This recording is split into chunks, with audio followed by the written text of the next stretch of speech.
ఆంధ్రప్రదేశ్ రాష్ట్ర విద్యాశాఖ గౌరవ ప్రిన్సిపల్ సెక్రటరీ గారి ఆదేశాల మేరకు ఏపీ టీచర్ బాట్లో అందరూ ఉపాధ్యాయులు ఏ విధంగా రిజిస్ట్రేషన్ చేసుకోవాలో ఈ వీడియోలో డీటెయిల్డ్గా తెలుసుకుందాం. మీరు నా ఛానల్ని మొదటిసారి చూస్తున్నట్టయితే లైక్ చేయండి, మీ ఫ్రెండ్స్కు షేర్ చేయండి, అలాగే నా ఛానల్ను సబ్స్క్రైబ్ చేసి సపోర్ట్ చేయండి. నేను అప్లోడ్ చేసే ప్రతి వీడియో మీరు వెంటనే నోటిఫికేషన్గా పొందాలనుకుంటే పక్కనే ఉన్న బెల్ ఐకాన్ను యాక్టివేట్ చేసుకోండి. ఇక ఆలస్యం చేయకుండా టాపిక్లోకి వెళ్ళిపోదాం.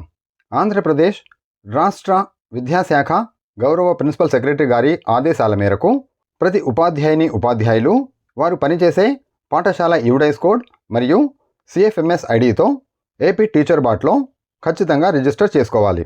ఏపీ టీచర్ బాట్లో రిజిస్టర్ చేసుకోవాలంటే ముందుగా మన మొబైల్ ఫోన్లో షిఫ్ట్ చార్ట్ యాప్ డౌన్లోడ్ చేసుకోవాలి. ఈ యాప్ని డౌన్లోడ్ చేసిన తర్వాత రిజిస్ట్రేషన్ ప్రాసెస్ని కంప్లీట్ చేయాలి. ఈ యాప్ డౌన్లోడ్ లింక్ మరియు AP teacher bot registration link, ఈ రెండు లింక్స్ కూడా కింద డిస్క్రిప్షన్లో ఉంటాయి. అక్కడి నుంచి షిఫ్ట్ చార్ట్ యాప్ డౌన్లోడ్ చేసుకొని రిజిస్ట్రేషన్ చేసుకోవచ్చు. షిఫ్ట్ చార్ట్ యాప్ డౌన్లోడ్ చేసిన తర్వాత ఇక్కడ కనిపించే ఓపెన్ బటన్పై క్లిక్ చేయాలి. ఈ విధంగా మనకు షిఫ్ట్ చార్ట్ యాప్ ఓపెన్ అవుతుంది. ఇక్కడ లాంగ్వేజ్ సెలెక్ట్ చేసుకొని కింద కనిపించే కంటిన్యూ బటన్పై క్లిక్ చేస్తే ఇక్కడ మనకు మన రిజిస్టర్డ్ మొబైల్ నంబర్ ఎంటర్ చేయమని అడుగుతుంది. మన రిజిస్టర్డ్ మొబైల్ నంబర్ ఎంటర్ చేసి కింద కనిపించే సెండ్ ఓటీపీపై క్లిక్ చేయాలి. సెండ్ ఓటీపీ అనే ఆప్షన్పై క్లిక్ చేయగానే మన మొబైల్ నంబర్కు 4 అంకెల ఓటీపీ వస్తుంది. అది ఎంటర్ చేసి కింద కనిపించే కన్ఫర్మ్ బటన్పై క్లిక్ చేయాలి. ఈ విధంగా మనకు షిఫ్ట్ చాట్ యాప్ ఓపెన్ అవ్వడం జరుగుతుంది.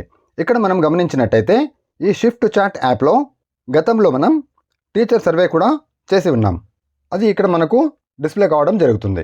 ఈ ప్రాసెస్ అంతా కంప్లీట్ అయిన తర్వాత మనం టోటల్ బ్యాక్ వచ్చేసి నా వీడియో కింద డిస్క్రిప్షన్లో ఉన్న సెకండ్ లింక్పై క్లిక్ చేయగానే ఈ విధంగా మనకు టీచర్ రిజిస్ట్రేషన్ చాట్ ఓపెన్ అవుతుంది. ఇక్కడ ముందుగానే హాయ్ అనే మెసేజ్ టైప్ చేసి ఉంటుంది. దాన్ని ఏం మార్చకుండా సెండ్ బటన్పై క్లిక్ చేయాలి. సెండ్ బటన్పై క్లిక్ చేయగానే మనకు రిప్లై మెసేజ్ రావడం జరుగుతుంది.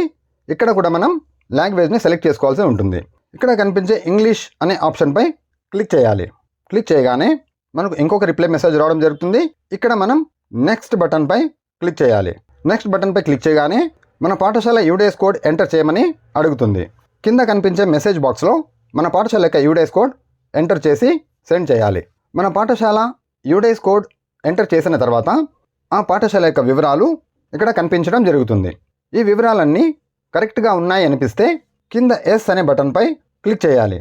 ఎస్ అనే బటన్పై క్లిక్ చేయగానే మనకు మన సిఎఫ్ఎంఎస్ ఐడి ఎంటర్ చేయమని అడుగుతుంది. సిఎఫ్ఎంఎస్ ఐడి ఎంటర్ చేయగానే మన పేరు, సిఎఫ్ఎంఎస్ ఐడి, మన డిజిగ్నేషన్ అన్నీ డిస్ప్లే కావడం జరుగుతుంది. ఆ వివరాలన్నీ కరెక్ట్గా ఉన్నాయనుకుంటే ఎస్ అనే ఆప్షన్పై క్లిక్ చేయాలి. ఎస్ అనే ఆప్షన్పై క్లిక్ చేయగానే రెండు ఆప్షన్స్ మనకి ఇక్కడ డిస్ప్లే కావడం జరుగుతుంది. అప్డేట్ టీచింగ్ డీటెయిల్స్ మరియు డౌన్లోడ్ రిపోర్ట్ అనే ఆప్షన్స్ రావడం జరుగుతుంది. దీంట్లో ముందుగా అప్డేట్ టీచింగ్ డీటెయిల్స్పై క్లిక్ చేయాలి. అప్డేట్ టీచింగ్ డీటెయిల్స్పై క్లిక్ చేయగానే మనం ఏ తరగతికి టీచింగ్ చేస్తున్నామో ఆ తరగతులు సెలెక్ట్ చేసుకోవాల్సి ఉంటుంది. సెండ్ కొట్టినట్లయితే ఇక్కడ మనం విద్యార్థులకు బోధించే సబ్జెక్ట్ను సెలెక్ట్ చేసుకొని సెండ్పై క్లిక్ చేయాలి.